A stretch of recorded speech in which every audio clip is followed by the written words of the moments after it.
पढ़े लिखे बच्चे बड़े वो जो है रोडों पे घूमते हैं और जमीनें हमारे पास काफी कम होगी। तो मैं ये कहना चाहता हूँ, जैसे आप 2, 3, 4 यूनिट भैंसों की या गाय की कोई भी शुरू कर सकते हैं। आज के समय में प्योर दूध आप किसी भी रेट में बेच सकते हैं। प्योर दूध है, घी है या मिल्क प्रोडक्ट्स है, कोई भी है, तो आप उसको जो है, आपको असफलता का कोई भी उसमें रीजन नहीं हो सकता। हम डेयरी में फेल क्यों होते हैं? डेयरी का फेल होने का मेन और मुख्य कारण ये होता है कि भाई जब 60 और 90 दिन तक हमारी भैंस आगे नए दूध नहीं होती ना, वो मान लो हमारे पास 6 महीने 8 महीने 1 साल तक बंधी रही, वो हमारा खाएगी, डेली वो 1000 रुपया खाती है और बंद की। वैसे ही जब 60 और 90 दिन के अंदर दूसरी भैंस हमारे पास जो है वो नहीं होगी, तो वो दूसरा सर्कुलेशन मतलब हमारा दूध वो, तो उसमें बच्चे की ग्रोथ जो है अलग ही होती है। जैसे न्यूट्रीडाइट है, हाँ जो भी है, मतलब बहुत कंपनियों के आते हैं। और दूसरा और क्या ध्यान रखना होता है बच्चे का, जैसे आप उसकी प्रॉपर ग्रोथ के लिए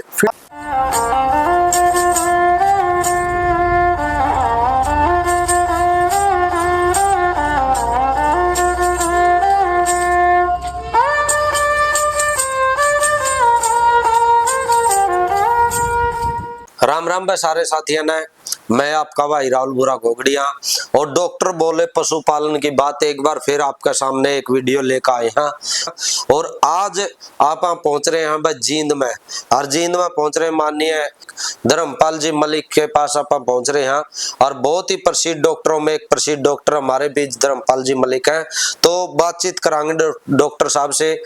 तो आज के जानकारी देना चाहूंगा। आज मैं आपके चैनल के माध्यम से ये बताना चाह रहा हूँ कि जैसे आजकल जमीन तो हमारे पास रही नहीं, ठीक है ना, जमीन नहीं रही तो बेरोजगारी हमारी चरम पे है। पढ़े लिखे बच्चे बड़े वो जो है रोडों पे घूमते हैं और जमीनें हमारे पास काफी कम होगी। तो मैं ये कहना चाहता हूँ, जैसे आप 2, 3, 4 यूनिट भैंसों की या गाय की कोई भी शुरू कर सकते हैं। आज के समय में प्योर दूध आप किसी भी रेट में बेच सकते हैं। प्योर दूध है, घी है या मिल्क प्रोडक्ट्स है, कोई भी है, तो आप उसको जो है, आपको असफलता का कोई भी उसमें रीजन नहीं हो सकता।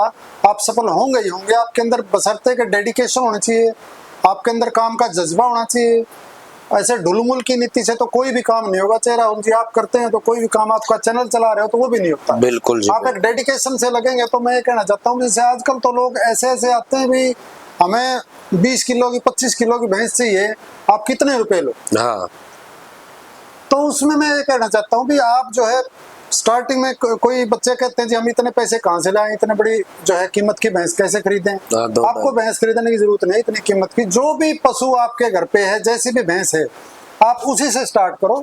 उसको हम ये कहते हैं ब्रीड इम्प्रूवमेंट। आप जो है उसको, जैसे अपने सभी गवर्नमेंट्स में, जैसे हरियाणा गवर्नमेंट के अंदर भी जो है टिक्के आते हैं, जो अच्छे आउटस्टैंडिंग भैंसे हैं उनके जो बच्चे पालते हैं, सांड बनाते हैं, उनके सीमन आते हैं। बिल्कुल 20 से 25 लीटर तक उनमें तकरीबन जो उनके मायों के नीचे दूध होता है, तो उनका अगर हम उसमें सीमन इस्तेमाल करते हैं तो वो ब्रीड आपकी जो है 1-2 बार जो वो भैंस को लगवाओगे टिक्का, आगे जो भी उसकी बच्ची पैदा होगी वो जो है उसकी जो है ब्रीड इम्प्रूवमेंट होगी।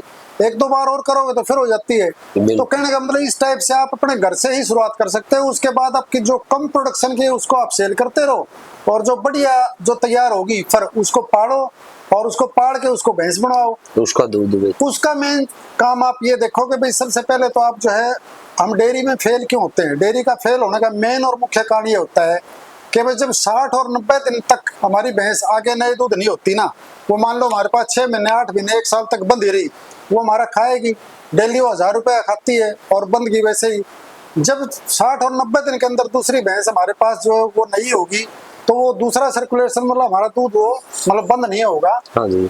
और उसके हमें ये फॉलो अप करना है कि भाई ये जो है 300 दिन तक दूध दिया या कम दिया।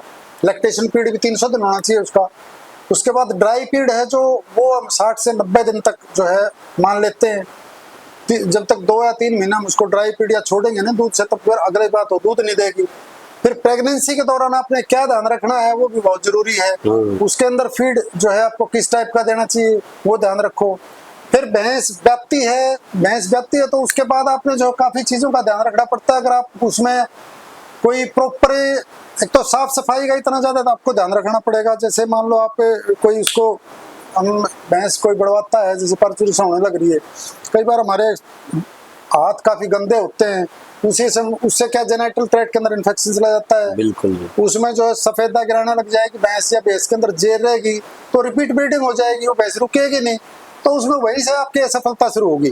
अगर आपने मतलब वहां प्रॉपर भैंस ब्याई है, उस टाइम सारी चीजों का सफाई का प्रॉपर उसकी जेर डिस्पोज होगी, आप कुछ दिन उसको जैसे ग्लूकोन वगैरह दे दो, प्रॉपर डिस्पोजल होने के बाद वो जो है निरोल हो जाएगी भैंस, दूध बढ़िया चलेगी।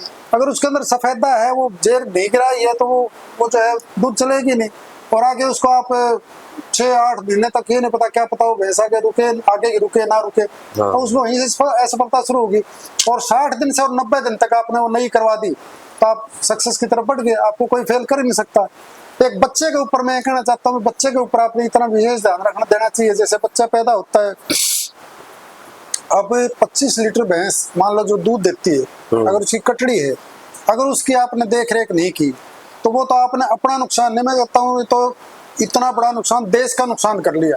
ऐसा ऐसा जर्म प्लाज्म जो ऐसी कटड़ी मान लो हमने खो दी तो वो तो एक देश का नुकसान कर लिया। उसने पता नहीं कितना ज्यादा मतलब बच्चे पैदा करने थे और कितना ज्यादा उसने दूध प्रोडक्शन बिल्कुल करना, ठीक है ना। बिल्कुल। तो बच्चों का ध्यान रखना विशेष, जैसे जैसे भी उसका हम बैठते हैं, उसको अम्बिलिकल कॉर्ड को, नेवल कॉर्ड को बांधते हैं, लाइगेट करते हैं धागे से, ताकि ब्रीडिंग वगैरह अंदर से शुरू ना हो, या कीटाणु का प्रवेश उसमें अंदर ना हो। जैसे तांदुए में 1 इंच काट के हम करते हैं, ठीक है ना। बैठते ही उसको हम पिछले पांव पकड़ के एक बार उसको खोर में खड़े होकर उसको झटका दो भी, ताकि उसका जो कोई गंद रेस्पिरेटरी ट्रैक्ट में, सांस वाली नली में अंदर ना गया हो, ठीक है ना, सांस प्रॉपर आए। अच्छा, यो भी काम जरूर बहुत जरूरी है। कई बार जो है कई देर में मान लो बच्चा निकलता है, कोई बच्चा अटका हुआ है जिसको हम डिस्ट्रोफिया बोलते हैं, कई देर में निकलता है, तो उसको आप जो है खोर में खड़े होकर पिछले पांव से ऐसे 2-3 बार ऐसे झटका दो, उसके अंदर जो भी सांस के ट्रैक में होगा सारा जो है गंद बाहर आ जाएगा। अच्छा। और बच्चे का सांस खुला आ जाएगा। उसके बाद फिर ये विशेष ध्यान रखो, आपके जैसे बच्चे को दूध पिलाते हो, कई बार उसके माँ के थनों में जो है पशु तो नीचे बैठता है, गंद लगा होता है, गोबर, मिट्टी, पेशाब, उसके अंदर इतने कीटाणु भरे होते हैं। आप यूं का उसको चुंगाने लग रहे हो तो उसके अंदर बच्चे की इम्यूनिटी कितनी होती है, उसके अंदर इन्फेक्शन हो गया। उसको थनों को साफ करो, तब आप उसको बच्चे को लगाओ। और आधे घंटे से 2 घंटे तक अगर आपने जो खीस पिला दिया तो वो बहुत ही बेस्ट है, क्योंकि उसके अंदर जो इंटेस्टाइन की एब्जॉर्ब करने की ताकत है, इम्यूनोग्लोबुलिन्स को जो एंटीबॉडीज हैं खीस के अंदर, विटामिन ए होता है प्योर, पूरी लाइफ उसकी डिपेंड है, उसकी बीमारियों से लड़ने की शक्ति इतनी जबरदस्त होती है बच्चे के अंदर। अगर 2 घंटे के अंदर अंदर आपने खीस पिला दिया तो बहुत ही जो है बच्चे की इम्यूनिटी बढ़िया बन जाएगी। हाँ जी। और बार बार बच्चा बीमार नहीं होगा, उसका स्वास्थ्य ही अलग होगा, ये विशेष ध्यान है।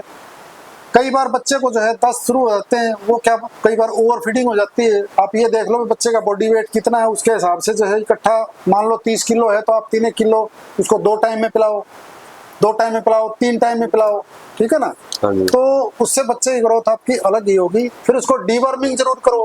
पेट के कीड़ों की दवाई आपको 7 दिन के अंदर शुरू कर देनी चाहिए। एक पेट के कीड़े की पेट तजून तक कई मैंने देखे जी, लोग कहते हमारा जून की वजह तक काटड़ों की मौत होगी, ये जान ले। अगर बहुत ज्यादा जून पेट में हो जाते हैं तो वो इतने ज्यादा हो जाते हैं, एस्केरियासिस नाम का कीड़ा होता है, वो पेट का कीड़ा एस्केरियासिस, वो जैसे गिंडी होती है ना, आंतड़ियों के अंदर गिंडी की तरफ फंस जाते हैं, गेंद की तरफ फंस जाते हैं। और वो मान लो हम बहुत ज्यादा होने के बाद जब दवाई देते हैं तो सभी मर जाते हैं।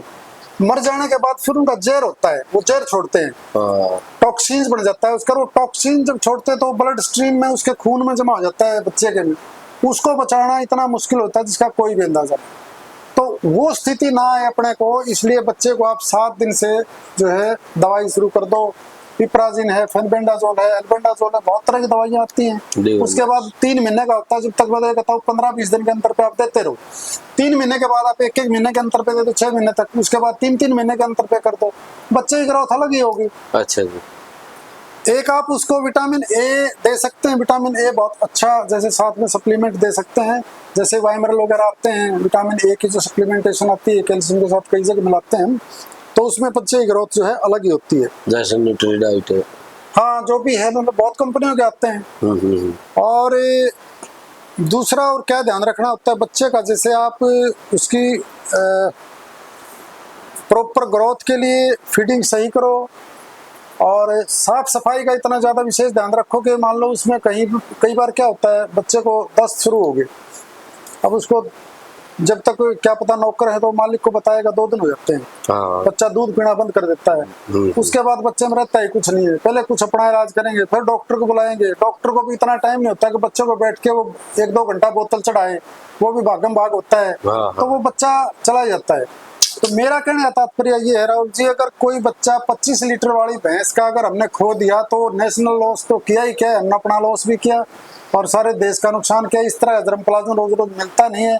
बच्चे की परवरिश इतनी बढ़िया करो ताकि आपका जो है डेयरी का फैक्ट मतलब कोई भी यूनिट है तो असफल ना हो। और 13-14 महीने में आपको जब तक बच्चा अगर नया नहीं मिला तो जो है आप वो उसमें डेयरी में आप सफल नहीं हो सकते। बिल्कुल जी, ये डेयरी सफल होने का बिल्कुल मेन है। 300 दिन तक आप उससे दूध लो और 11-12 महीने में आपको नया बच्चा मिल जाना चाहिए अपने उसके अंदर, और उसको ग्रेथ करते रहो। बाकी आप जो है बीमारियों के जो टिक्के हैं रेनी सीजन से पहले उसको टिक्के लगवाओ, जैसे अपने पशुओं को, जैसे गड़घोटू और मुंह खुर का टाइम है वैक्सीन का। अब बहुत से लोग हमने देखा है नौकरी के अंदर, बहुत से कहते थे गांव में 2-4 तो ऐसे मिल जाते थे, हमारी तो लगाना है नहीं है। ये तो डॉक्टर CR चौधरी और मैंने उसका किया था इंटरव्यू गुआना वाला सर का, SDO साहब का, वो भी फोगाट साहब भी कह रहे थे यही बीमारी बता रहे थे बार बार भाई, क्योंकि वो गांव में जब टिक्के लगाने जाओ नहीं तो लुआन तो मना करते। देखो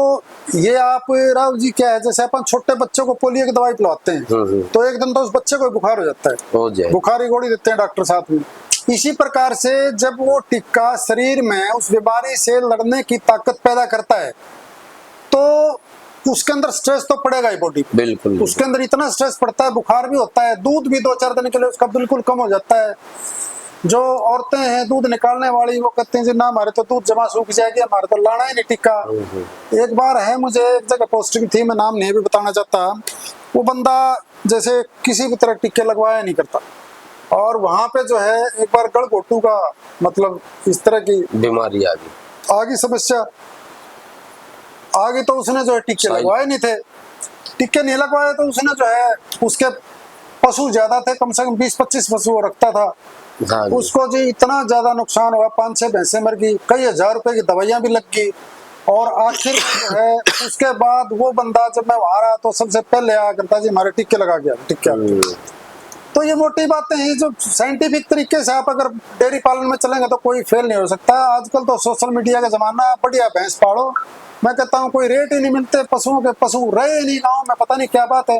भैंस प्योर दूध आपको लेने के लिए भैंस तो पालनी पड़ेगी, बढ़िया गाय पाल लो, गिर का अच्छा वो है, हमारी देसी गाय है, इनका दूध मिलता ही नहीं है, देसी घी नहीं मिलता है, इनका गाय का तो जमा गाय का बिल्कुल नहीं मिलता, रेट भी पूरे। आप प्रॉपर तरीके से अगर सही सिस्टम रखे, साफ सफाई से सारा सिस्टम तय करके अगर रखोगे तो कोई ऐसी ताकत नहीं है कि जो आपको असफल कर दे। बहुत बढ़िया धंधा है ये, छोटे यूनिट में छोटे जमींदार से ज्यादा फायदेमंद रहता है। 3-4 भैंस भी अगर बढ़िया वो पाल लेता है तो, और दूध की बिक्री का कोई कहीं पे भी आजकल तो गांव में भी दूध बिकता है, तो गांव में दूध मिलता ही नहीं। और बोलो बिल्कुल ये है जी। तो इस तरह की चीजें हैं। और कुछ आप दर्शकों को, आपके पशुपालकों को या कुछ पूछना चाहते हो तो आप जिसे भाई अगर और कुछ जानकारी लेना चाहो तो नीचे कमेंट जरूर कर दिए, डॉक्टर साहब तक फिर मुलाकात कर लेंगे आप। अगर आपका ऐसा कोई सवाल हो जिस तरह आपके पशु में कमजोरी आती हो या फिर ऐसा कोई सवाल है जिस तरह बीमारी आ रही हो, डॉक्टर साहब तो आप फिर बात कर लेंगे, फिर बातचीत कर लेंगे। अपना भी एक वो बना रखा है, वैसे अभी शुरू किया है वेट एडवाइस QA के नाम से, आप ऐसे उसको आप मेंशन कर देना, मैं उसमें शुरू करने जा रहा हूँ। मुझे भी दिमाग में ऐसा है कि मैं भी लोगों को, पशुपालकों को कुछ बता पाऊँ अपने एक्सपीरियंस और तजर्बा जो मैंने लाइफ में किया है। मतलब यूट्यूब चैनल है? हाँ, you vet advice QA question answer. बिल्कुल जी, वेट एडवाइस कंटिन्यूस है, वेट एडवाइस QA के नाम से है। तो डॉक्टर साहब का पे भी छोटी-छोटी मैं डालता हूँ और मैंने होम्योपैथी का डिप्लोमा भी किया है, काफी दवाइयाँ मैं होम्योपैथी की भी इस्तेमाल करता हूँ। Kerala veterinary and animal science university से मैंने होम्योपैथी डिप्लोमा भी किया है उसके बाद, तो काफी अच्छा मैं उसमें भी ट्रीटमेंट करता हूँ।